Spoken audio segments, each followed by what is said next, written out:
I'd like to turn now to our final presentation before we turn to the question and answer session. And I'd like to introduce Sam Jones. Sam Jones is Head of Communications at the Universities Alliance, which is a group of 22 British universities, all of which have specialise in their links with businesses. Sam, prior to taking up his job as Head of Communications with the Universities Alliance, oversaw communications for two British business secretaries, Vince Cable and Peter Mandelson. And he's going to speak to us on using scenarios, visions for the future of higher education. Sam.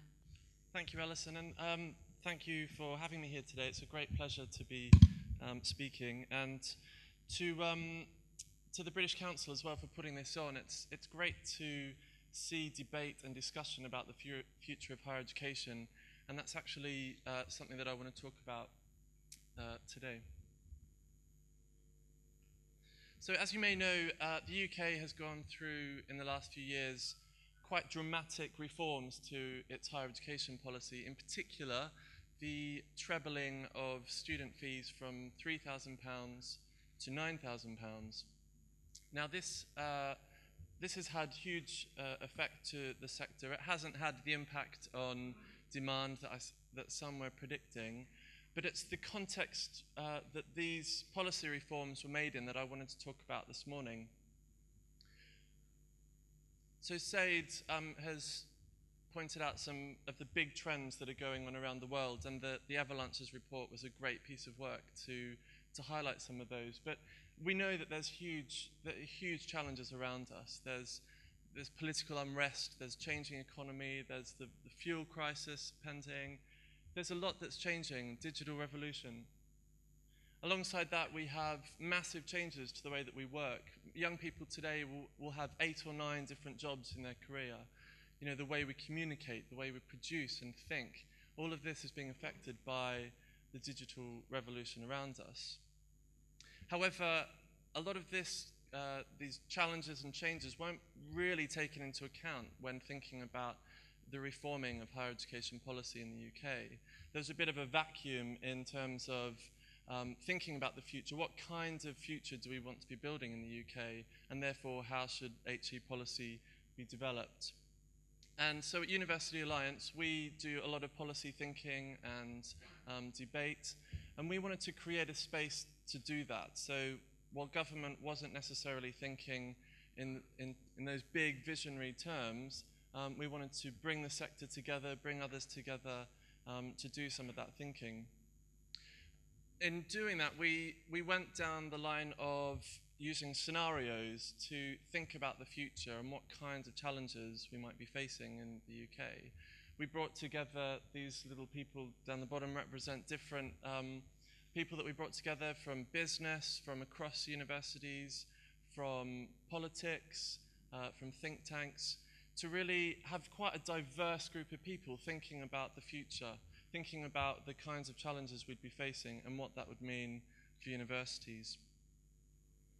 We looked at different approaches that we could use, and I don't know if you've heard of the Montfleur process, but this was the process used in South Africa after apartheid, where South Africa wanted to discuss what kind of country it wanted to be, what kind of future it wanted to build. And the process very much is based around collaboration, a divergent, convergent approach to bringing lots of people together, to having lots of ideas put out, and then trying to narrow down to some key points. And this just sets out the process that they used, and we followed a very similar model. At the heart of scenario planning, and this particular approach, of course, is just understanding those big drivers that we face. And to do that, we very simply used the STEEP analysis, so going through social, technological, environmental, economic, and political drivers. In fact, later on today, there's a session that I'm going to be leading to kind of practice some of this, and we'll be doing the STEEP analysis in that. So in these workshops that we ran with these groups of people, we came up with this is kind of a summary. We came up with, as you can imagine, a lot of issues and challenges surrounding drivers facing that will be driving change. In terms of social drivers, a massive one is demographic change. And I think someone earlier said, I think it's Chris actually said, you know, a lot of the challenges that we're facing in the UK and that others are facing around the world are very similar to the challenges you're facing and drivers for change that you're facing in Southeast Asia. So hopefully some of these resonate. But demographic change, so a massive growing, aging population, changes in wealth and people's access to finance. There's changes as well around people's sense of belonging and definitions of community. Digital revolution, social networking means that people can connect in different ways, but what does that mean for actual community? Societal value of higher education is changing. You know, Bill's point about universities being key civic actors now is a really true one. And what value will people be placing in the future on higher education? Will higher education go through a similar crisis itself? And then a key point around why do we learn? Why do people go to university? Is it about learning, or is it about getting skills for a certain job? That's a question that really came out throughout the process. Now, technological, we could have done the whole project solely around technological changes, and clearly there's a lot that is changing around technology. But some key, I suppose we ended up focusing rather than on what could happen, because any disruptive force could come along and blow everything else out of the water. But we talked about the kind of issues at the core, I suppose. And a big one is personalization versus mass information. Personalization is a really big opportunity, I think, for higher education, actually, that digital really enables. Ownership of information is a real challenge. So open access, there's a lot of debate about how we legislate this with so much access to information now. Who owns that information, and is it right to make it accessible for free? All these sorts of issues. And hyperconnectivity, so we've talked a bit about this, how we use technology to facilitate the learning experience. Said's example of the university lecturer sat in a room with people connected is a great one of how that could work in the future. Economic drivers, so the skills need. Does the needs of the economy drive how education is delivered and the kinds of courses that are offered? Local versus global, how much do we focus on the needs of the immediate locality of a university versus the needs to be developing global graduates? And then a big question about whether you build an economy based on growth or on sustainability. It's a massive challenge in the current economic climate. Lots of environmental issues, but just two to highlight. There's the question of physical space in a changing digital environment. How much do you need to be building big lecture theatres versus spaces for students to be coming together, to be sharing, when more of the big stuff is happening online? And then, of course, the massive challenges we face around climate change and scarcity of resources will have huge implications for universities.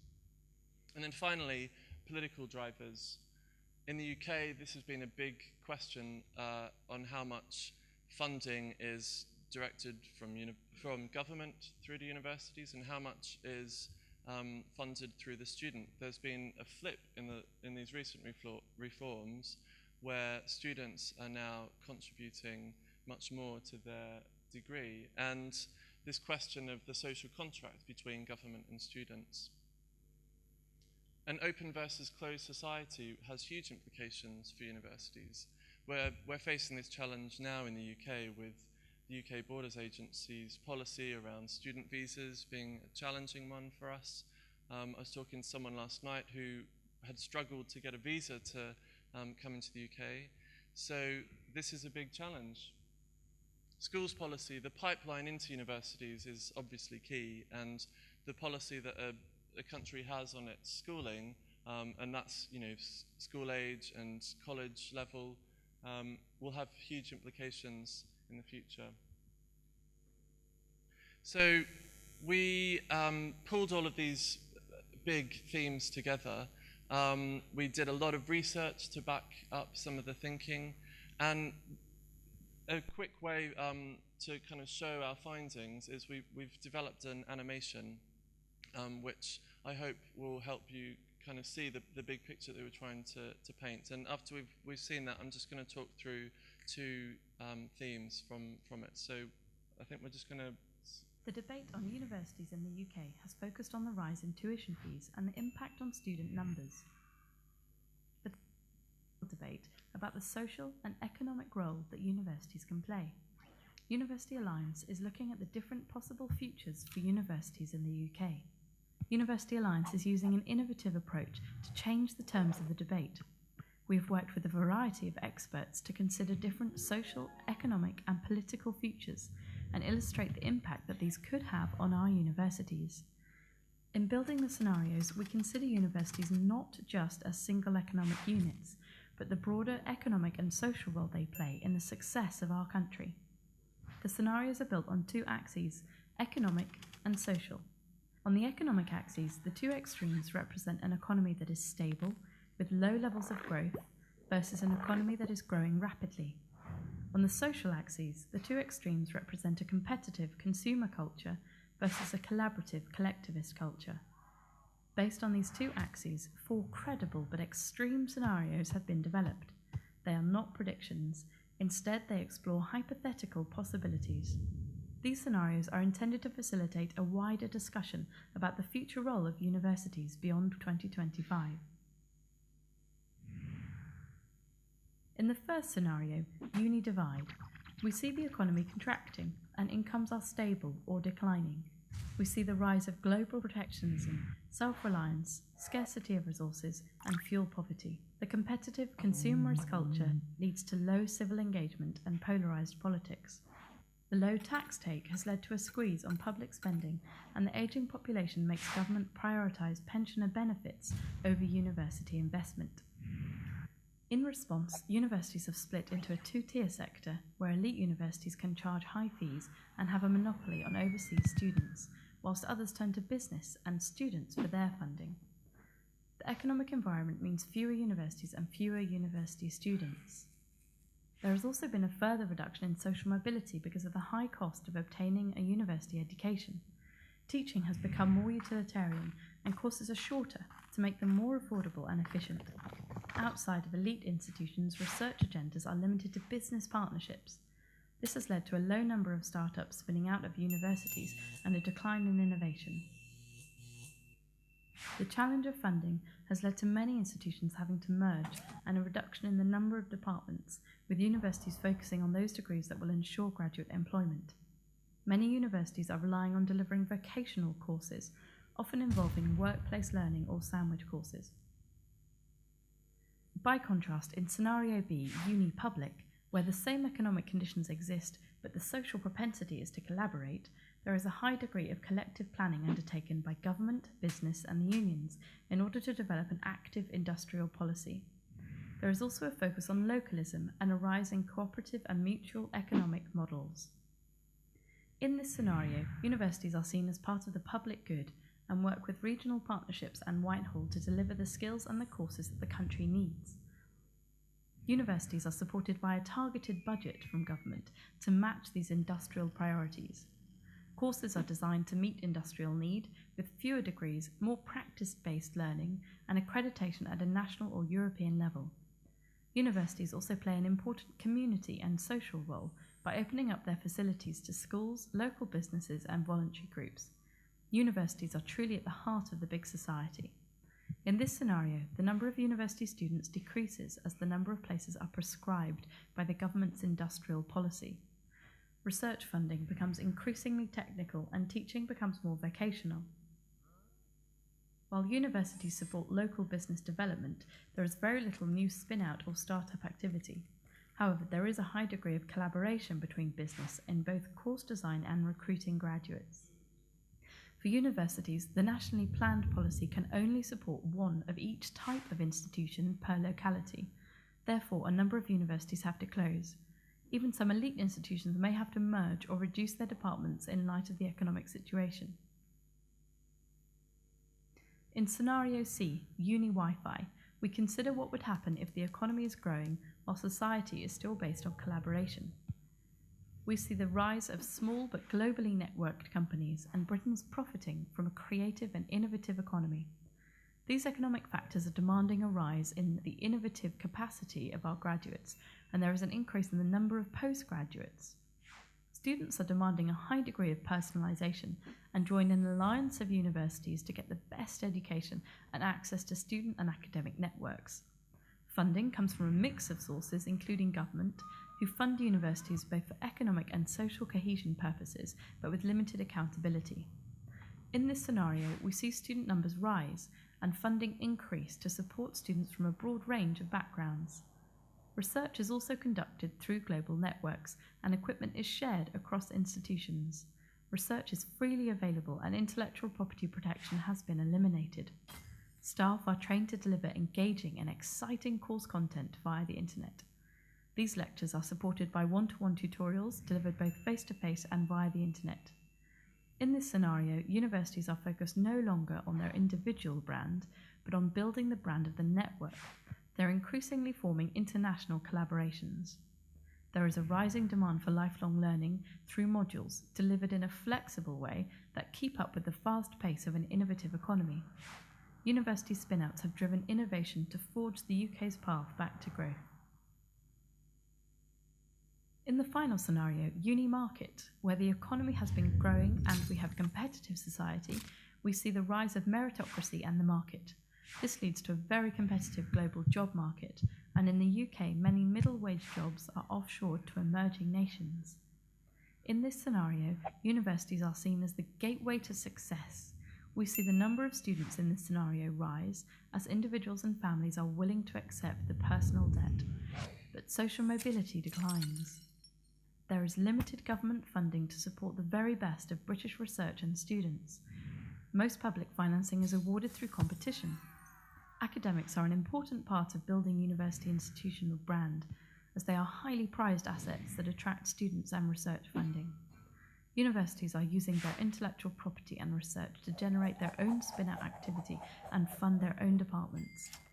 Universities are having to specialise and become the best in the world at their particular disciplines. They are building their individual brand, and some are developing international facilities for prestige to attract students from all over the world, whilst also tackling a rising competition from international universities setting up in the UK. These 4 versions of the future are not exhaustive, but they are provocative. Join us, University Alliance, in a debate to discuss your vision for universities and the part that they can play in our future success. So as you can see, there's a lot in there. Let's wait for the slide to come back up. But I mean, as it said in the animation, these aren't predictions of the future. They're just there to spark thought and debate about what the future might look like. And there's just 2 areas that I want to draw out from all of that. And that is kind of the changes that we might see to the learning environment, and also whether to collaborate or not. And this is a big issue, particularly thinking about international. So the first, I'll just run through these, but very briefly about learning, is this difference between learning for learning's sake versus learning for a skill. Will we see policies and universities moving towards looking at the needs of the economy and what they need to deliver on the back of that? Hyperconnectivity is clearly going to factor into higher education in the future. We've had some great discussion about that already this morning. And whether or not MOOCs take off, clearly digital will play a role in how higher education is delivered. And I really liked what Bill was saying about the need for that to enhance the student experience and not replace the student experience. Then there's this question about the skills that graduates will be needing. I liked the term smart skills that was used earlier. There's also Stanford used the language of the T-shaped learner, where you have the kind of horizontal bit of the T being about those smart skills. So just general, how we communicate, how we deliver work, and then the kind of vertical line of the T being the more specialist knowledge that we have in an area. And it may be we get to a point where, you know, your undergraduate is just covering those, you know, those general smart skills, and then you do postgraduate study to get the specialism. Who knows? Then on collaboration, there's many number of ways that we could go, and one is to be the best at what you do and being distinctive. The other is to look at international collaborations. I mean, one issue that we're seeing already, but could be a challenge in the future, is where international universities set up within a region and the challenges that raises. But I think there are real opportunities for true collaboration, and one approach that we're using at University Alliance is to look for like-minded universities. So we're a group of 22 technology-based universities, and there are networks around the world that are built around that being technology-based. So whether it's about institutions looking at their areas of expertise and creating those links. So clearly, there are exciting times that we're in. There are challenges ahead, but I hope what you can take from this is that I think these decisions about the future don't need to be taken in isolation, and thinking about what the future might look like and using scenario planning to think about that can be a hugely beneficial thing. So thank you, and look forward to discussing further.